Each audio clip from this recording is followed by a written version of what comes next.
My name is Emma, and I'm 54 years old, working as the manager of a fast food restaurant.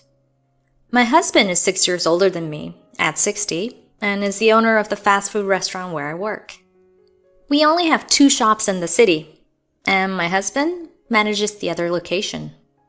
We often brainstorm new menu items together, which sometimes leads to passionate debates. I married my husband 30 years ago when I was 24 and working at a supermarket. He was a frequent customer, and I noticed his unique way of shopping, like a homemaker. He meticulously selected items for cooking, always choosing the best deals and using coupons. One day, I saw him shopping with an adorable girl, about 3 years old. I wondered if he was a single father cooking for his daughter. He seemed slightly older than me, a tall man with a mature aura. I realized I had feelings for him, intrigued by his presence. On a day off, I saw him at a burger joint with a little girl. He was looking for a seat, and when our eyes met, he smiled and nodded in acknowledgement. I was thrilled he recognized me from the supermarket. I offered him a seat at my table, and he accepted gratefully, commenting on the busy weekend. He explained that his daughter wanted a toy from the kids' meal.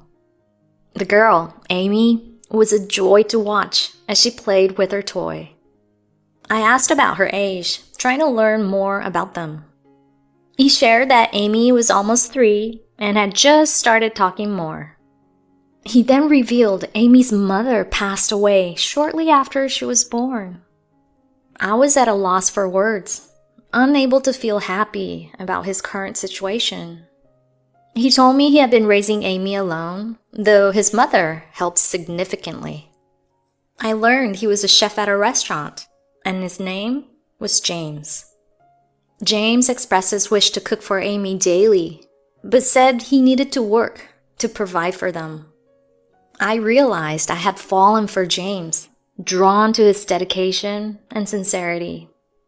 With his consent, I visited his restaurant occasionally, sometimes bringing friends. We grew closer, and eventually, I was the one who proposed to him. I expressed my desire to build a life with him and Amy. James was unsure at first, asking if I was truly okay with them having a child. Amy was adorable, and I was confident that we could build a strong relationship. More than anything, I was in love. When I met James' mother, Jessica, I found her intimidating, yet beautiful.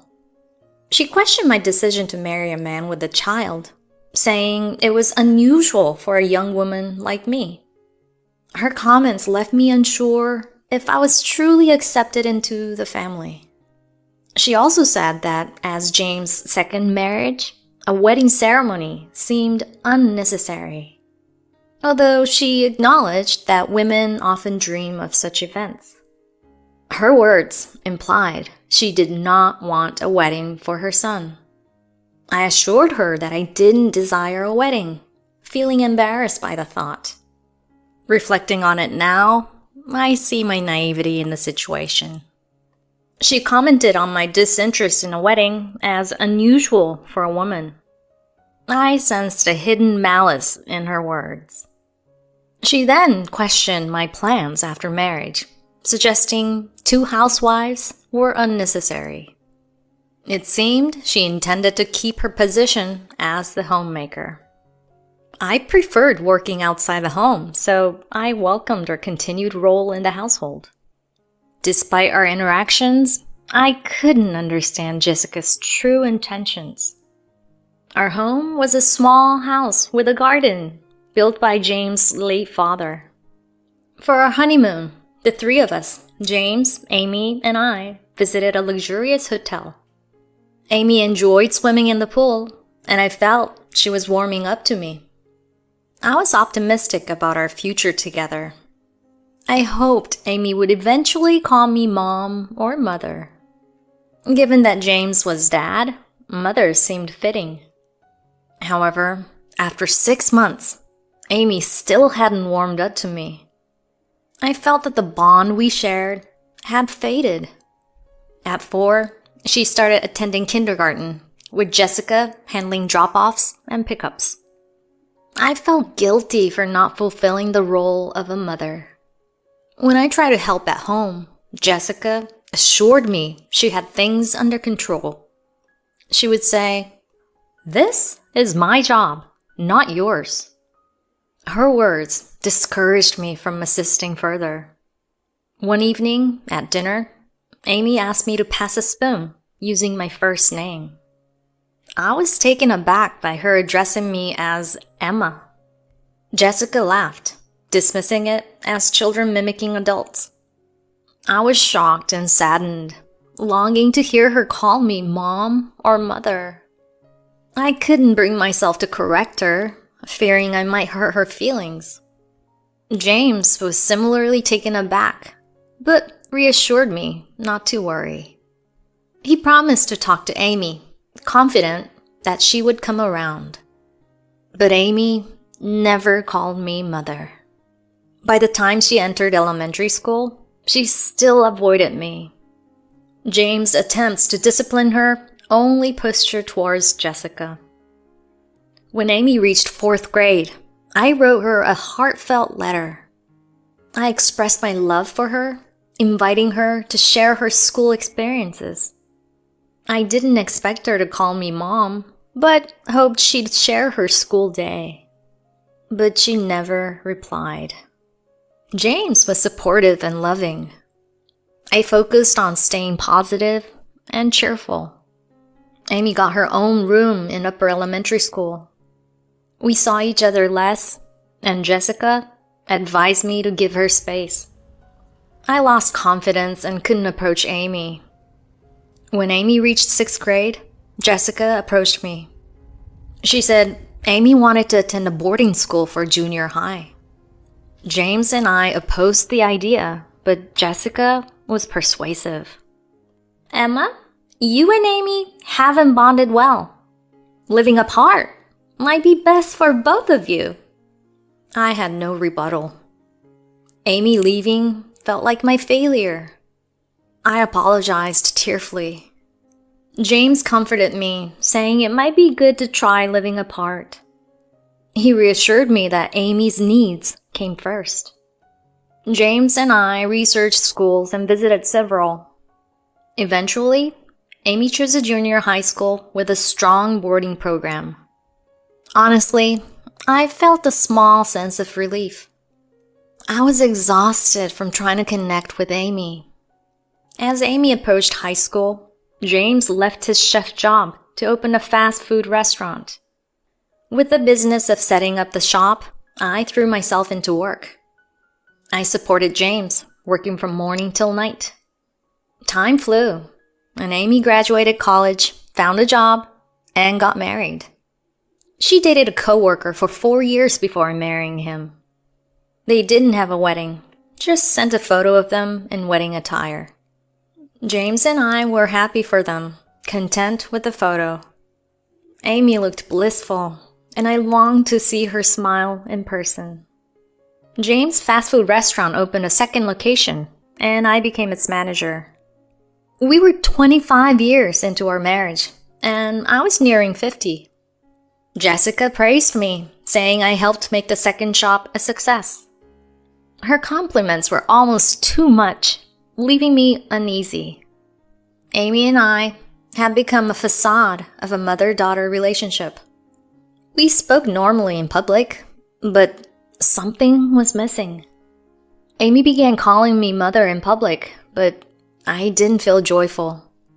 At 30, Amy left her job to focus on starting a family. I worried about her pregnancy and childbirth during a pandemic. But she gave birth to a healthy girl, and I was relieved. Most of Amy's updates came through Jessica. They said they'd visit once it was safe for the baby. I was jealous of Jessica's closer relationship with Amy. I was excited to meet my granddaughter, hoping for a connection. I longed for my granddaughter to call me Grandma. Amy, her husband, and the baby visited when the child turned 1. They lived about 40 minutes away by car in a neighboring city. James and I prepared gifts for the baby's first birthday and Amy's childbirth. Her husband seemed kind and reliable, putting me at ease. Holding my granddaughter for the first time, I was overwhelmed with emotion. James and I prepared a special meal and invited them to relax. We gave Amy a bundle of gifts, including a $2,000 gift card. We wanted to support her, feeling we hadn't done enough before. Amy's expression shifted when she received the gifts. She tossed the gifts into the trash bin. I was stunned, unable to comprehend her reaction. James, Amy's husband, and I all shouted in disbelief. Jessica looked oddly pleased by the commotion. Amy accused us of treating her as an unwanted child. I was baffled by her words, having never treated her that way. I had always wanted to be her mother. Amy accused me of marrying her father without caring about her. Jessica had told her that calling me mother would upset her real mom. Everyone turned to Jessica, who feigned ignorance. She denied ever saying such things, calling it a misunderstanding. But Amy was adamant, recalling her grandmother's words. She insisted Jessica had poisoned our relationship. Amy said she never received birthday or Christmas gifts from me. She never received the letter I left for her in 4th grade. Jessica had intercepted our communication. James confronted his mother, demanding answers. But she feigned forgetfulness, trying to evade responsibility. James was incredulous at his mother's betrayal. He condemned her actions, knowing they couldn't be undone. My heart ached with regret for the lost years. Amy cried in my arms as we reconciled. She called me mother, and I embraced her. We both wept for the time we'd lost. James' patience had run out, and he decided on a course of action. He told his mother she could no longer live with us. She protested, insisting she was being abandoned. But James remained firm, explaining the decision. She'd go to a care facility where she'd be looked after. She accused us of mistreatment, but James stood by his decision, citing her deception. She retreated to her room, refusing to accept the situation. The air was tense as Amy and I finally talked openly. We laughed and cried, sharing stories and uncovering truths. Amy retrieved her discarded gifts, thanking me with newfound warmth. She promised more visits, and I felt hopeful. James and I began searching for a suitable care home for his mother. We prioritized finding a place with compassionate staff and good facilities. Despite the rift, James fulfilled his duty as a son. We chose a place far away to minimize visits and emotional strain. It felt like James' last gesture of filial duty. The facility seemed welcoming with a supportive environment. Jessica feigned contentment, unwilling to admit her fault.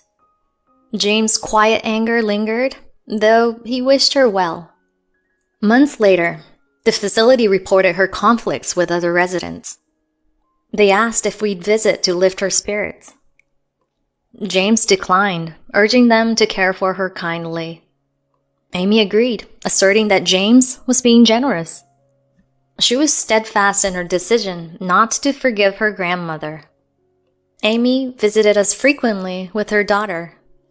I cherished these visits, wanting to savor every moment with my granddaughter. Amy teased me about calling her sweetheart, inviting me to use her name. She joked about my habit from over 30 years. Her playful remark brought us both to tears. Her bright spirit and resilience continued to impress me. On a rare day off, with James out fishing, Amy proposed an idea. She asked about the possibility of living together as a family. She explained her desire for more children and the practical challenges. Her husband was supportive, given his family's dynamics.